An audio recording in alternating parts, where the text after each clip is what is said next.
Boop boop boop boop boop boop. All right. My three games are essentially not video games, but classic games that originated way back when. And the first is the classic strategic war game chess, which was one of the first games I ever learned how to play, and I absolutely love it. I think that's why I love strategy-based games like Command and Conquer now, or StarCraft, or games like that. um, Second is cribbage, which I learned as a kid that not a lot of people really think is cool, but I think it's awesome because I don't know, it's really fun. It has to do a lot with math, which I don't like math, but it's still fun. And the last would be pinball, um, which is one of the first ever games I actually played or watched my brother play when I was growing up. Um, Essentially, all three of these um, are very old games. Well, pinball not so much as the other two board games, but these cribbage and chess I kind of chose because well, cribbage needs a deck of cards, which essentially you could make yourself. You don't have to buy it, but chess and cribbage games you could essentially create yourself. You wouldn't have to buy anything. Uh, and pinball, um, I just love pinball.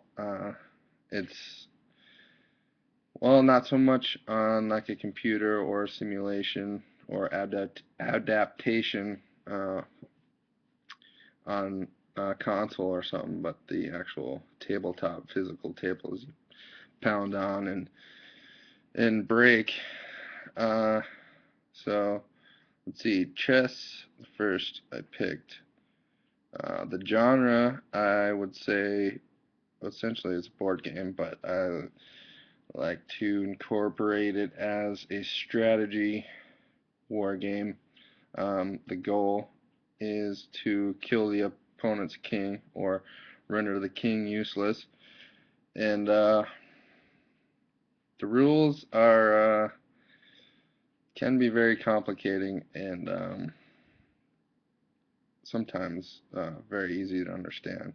But essentially, you have only a square, 8 by 8, a total of 64 squares that you can only stay within on this board. And each team um, has 16 pieces, and uh, essentially each piece has its different powers. The squares set up on the board uh, usually represent uh, backwards, forwards, and diagonal, and colored, also colored. Some pieces can only stay in a certain color. And yeah, the rules go on and on, but um, essentially you got the king and the queen that do not line up across from each other. The kings don't face each other when you start a game, but you got a whole row of pawns in front, 8 pawns that essentially send out first, and then you got the knights, which are the horses now that can only certain move a certain way. Um, Rooks are the castles, which can only move a certain way. Um, the what is it? I forget the other ones. What's the other one? I'll think of it. The bishop. That's right. And all characters, all pieces only move in certain ways. So very strategic, and the system of feedback essentially is gaining or taking, capturing the other opponent's pieces which essentially you do not have to capture all their pieces. All you have to do is kill the king, and the game is over. So, very old game, very strategic. Um, a lot of people probably think it's boring, but it's not when you play shot chess. Try that out for size. When you take the other opponent's piece, they have to take a shot. That can be very interesting.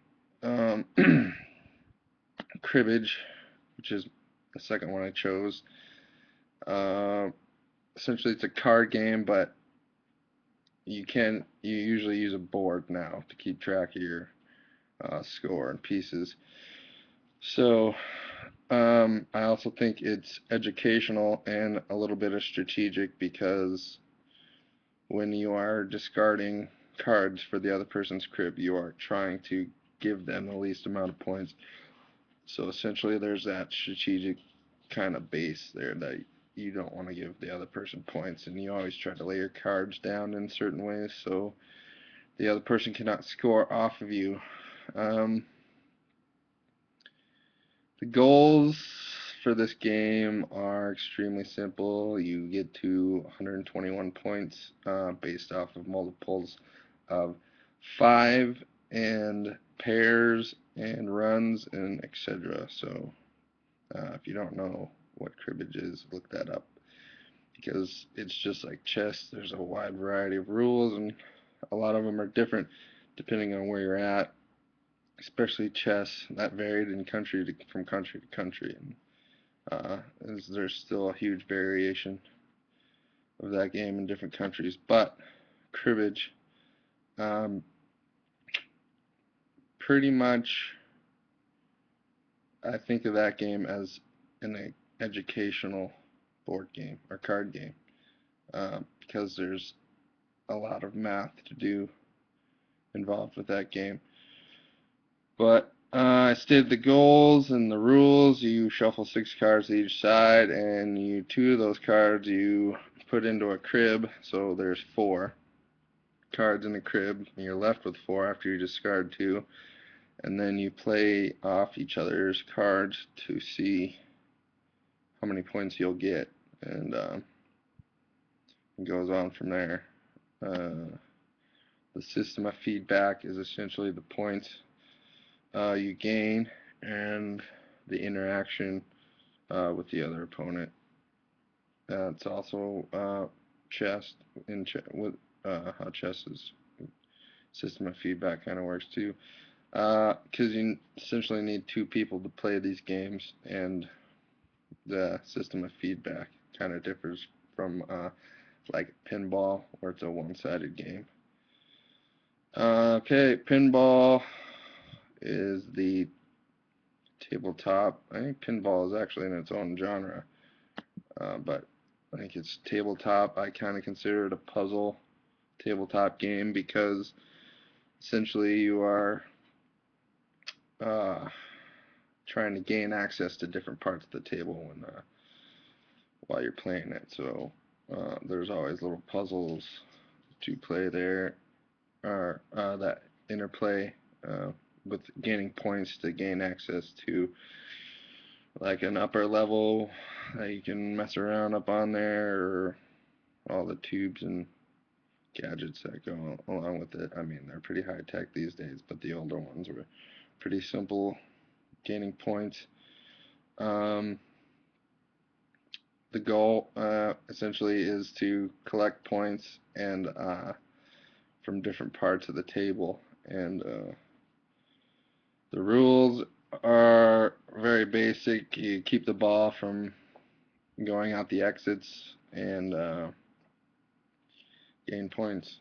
You only get 3, but if you get enough points, you get however. If you keep getting enough points, then you can play for a really long time. Just keeps adding balls and balls. Sometimes you get the ball frenzy where there's like 5 or 6 balls on the table. It gets pretty crazy. And that system of feedback, of course, you use the paddles to hit the ball, gain points. Yeah, get the high score. Woo. Yeah. Other games, if I were to choose video games from the classic era, I would have to go with Contra as one of my favorite platforming shoot 'em up games that was very, very simple but very, very complex in the levels once you think about it, because there was a side scrolling and then an up and down side scrolling where it seemed like you're going down a tunnel or you're just running across a plane or jumping up a waterfall or whatever. That game was awesome.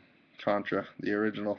Um, and then the Command and Conquer series that I learned to love. Real-time strategy, um, essentially combat too. Um, what else? Final Fantasy VII was the first Final Fantasy I played, but classic RPG that uh, is very historical to me.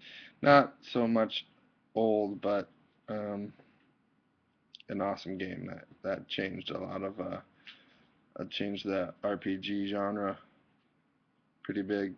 Got to play that a lot. Um, yeah, I guess that's about it. So see ya.